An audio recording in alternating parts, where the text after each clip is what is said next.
O burnout normalmente nos incapacita mentalmente e também fisicamente, porque as variadas condições faz com que você chegue num limite e esse limite te tira do jogo pelos dois aspectos.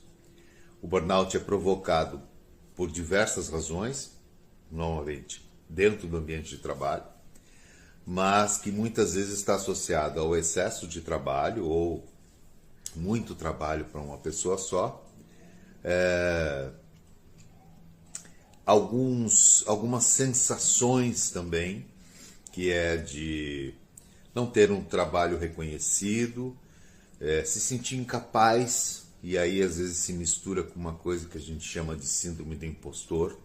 Então muitas pessoas sentem que não conseguem realizar esse trabalho e por aí afora. O burnout é hoje uma condição muito estudada, porque realmente passou da questão de simplesmente chamar de estresse.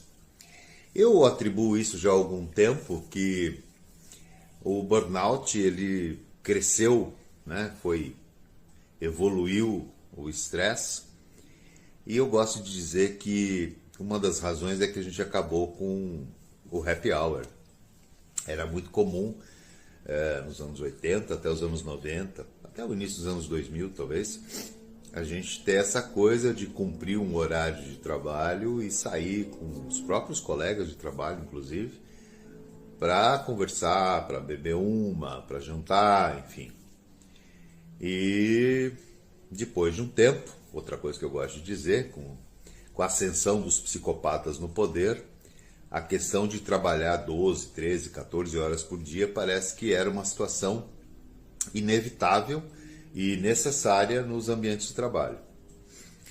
O burnout também acomete pessoas que estão ligadas com outras pessoas. Por exemplo, o ambiente da escola, os professores, os bombeiros, enfim.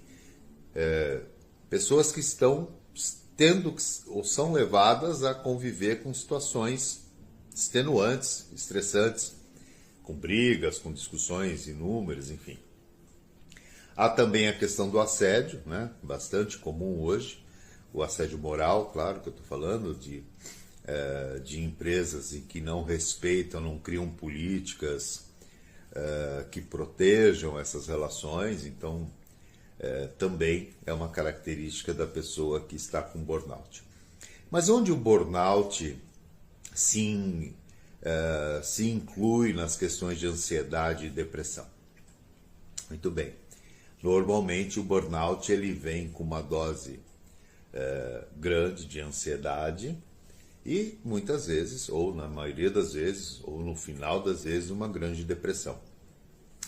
Porém, essas questões não se misturam, por assim dizer. Uma coisa não é preponderante da outra. Acontece muitas vezes de uma pessoa estar, por exemplo, ansiosa, e essa ansiedade levada para o ambiente de trabalho também provoca o burnout, ou a pessoa está depressiva e no ambiente de trabalho também surge o burnout, ou seja, há uma comorbidade, enfim, essas situações elas ocorrem.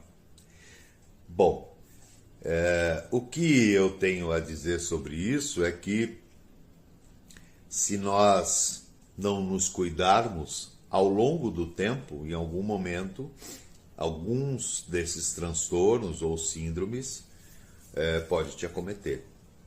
Por quê? Porque quando a gente fala de doenças psíquicas, a gente fala sempre de processo. Não é uma relação fácil de causa e efeito. Você fez isso, então você vai ter isso.